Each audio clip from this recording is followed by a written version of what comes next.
My name is Dipesh Patel, editor at Trade Finance Global. Today, we're talking about electronic bills of lading, one of the hottest topics in trade and trade finance. And given the recent UK success around the acceptance of electronic trade documents or their equivalents, it's going to be a really exciting conversation. I'm joined by Michelle Sankrika, who's come especially from the US to speak to us at TFG.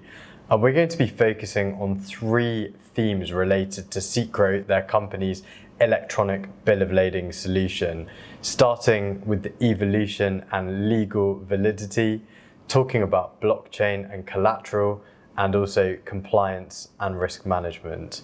Michelle, welcome to Trade Finance Talks TV. Thank you, Dipesh. Very excited to be here with you today.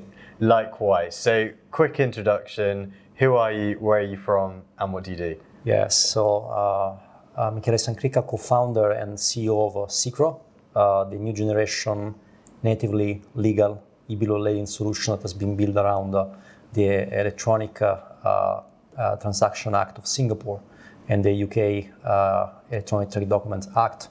Previously, I was with Amazon and with MSC, the ocean carrier, and I'm based in Charleston, South Carolina, although my accent is clearly not from the South. I'm originally Italian. Lovely, brilliant. So, I mean, let's just take a bit of a step back in time from paper to digital. Obviously, the concept of a bill of lading has changed over time, but how has this changed with respect to the Electronic Trade Documents Act? Yeah, I think the Singapore law and the UK law embracing electronic bill of lading have been a turning point in history because you had, as you correctly mentioned, the electronic bill of lading being around for over 20 years with very limited adoption in the industry. And one of the reasons is that if you scratch the surface and you go into the legal side of the bill of lading validity, what you have been so far are just contractual law-based bill of ladings, which yes are electronic, but they are just an artifact. So they are not really embodying all the functions and the legal rights of a paper bill of lading. Now with the UK law and the Singapore law, everything is different. Provided that a solution matches the requirements of these laws, then you really have a fully fledged bill of lading in digital form. Okay, so now let's talk about Sycro's electronic bill of lading solution, and you've had legal opinions in a couple of jurisdictions. Can you talk a bit about the challenges and also opportunities around the global acceptance of EBLs? Yeah, the challenges, this is a very, very good question because paradoxically the big challenges are with those companies that are really tried legacy electronic bill of lading solutions. They got burned with the lack of scalability and with the cumbersome legal setup and compliance that we need to do at the beginning with the so-called rulebook.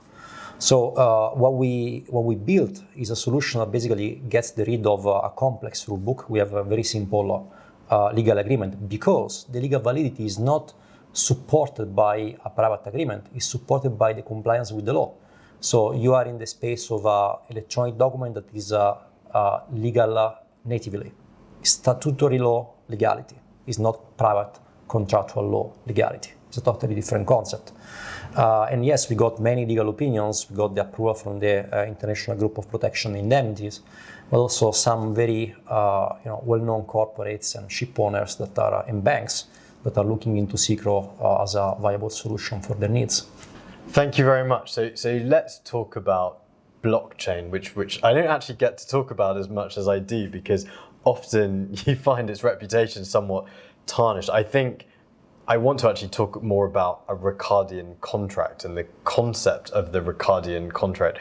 Can you talk about your blockchain solution in relation to Ricardian contracts and how this really enhances that legal and operational robustness and validity of the e-bill of lading? Yeah, but blockchain is an interesting technology that can be used for many purposes. So it can be cryptocurrency, can be traceability, like in the case of TradeLens, can be just logging actions.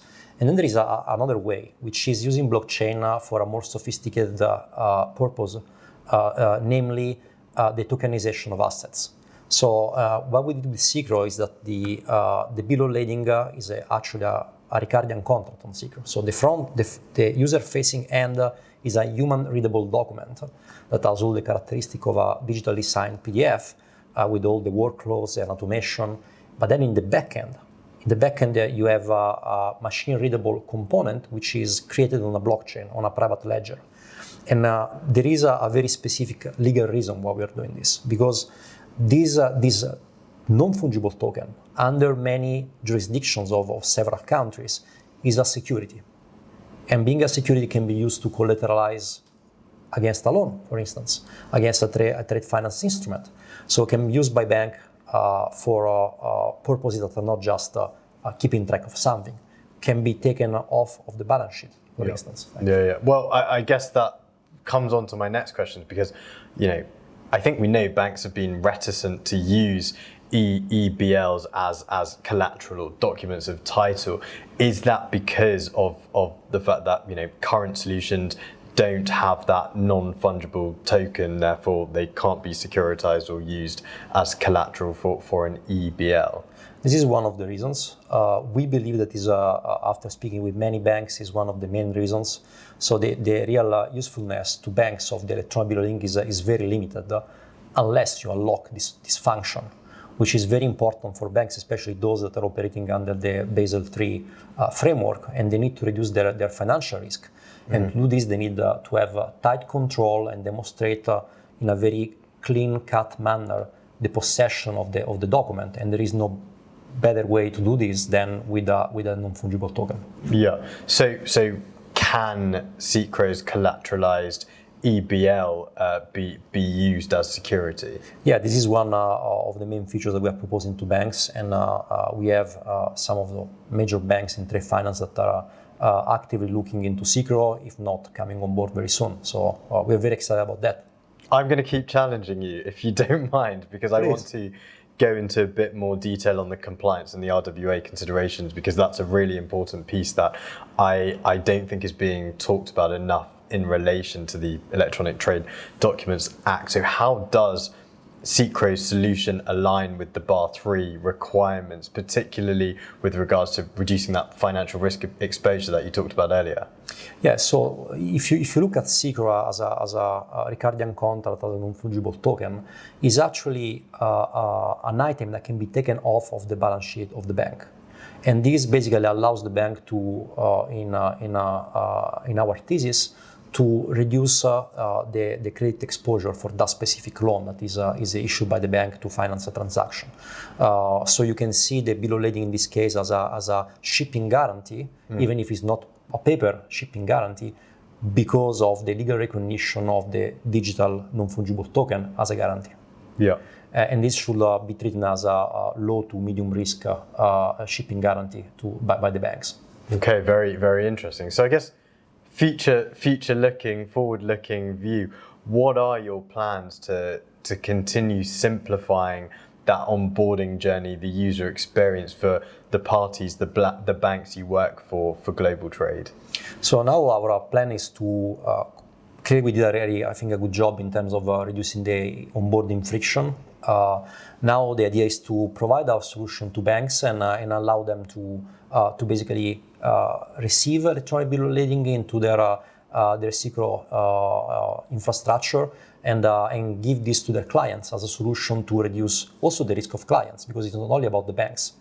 Electronic bill of lading reduces the risk for ship owners because you don't need any more letter of indemnities, and enables traders and shippers to be paid faster and buyers to take consignment of their cargo quicker. Thank you very much, Michel. So I guess final question, it's the 20th of September has now passed. The Permissive Electronic Trade Documents Act, and permissive, important word there, is now in place. What's your call to action to banks who are either exploring the use cases for EBLs for their clients or still hesitant to move forward?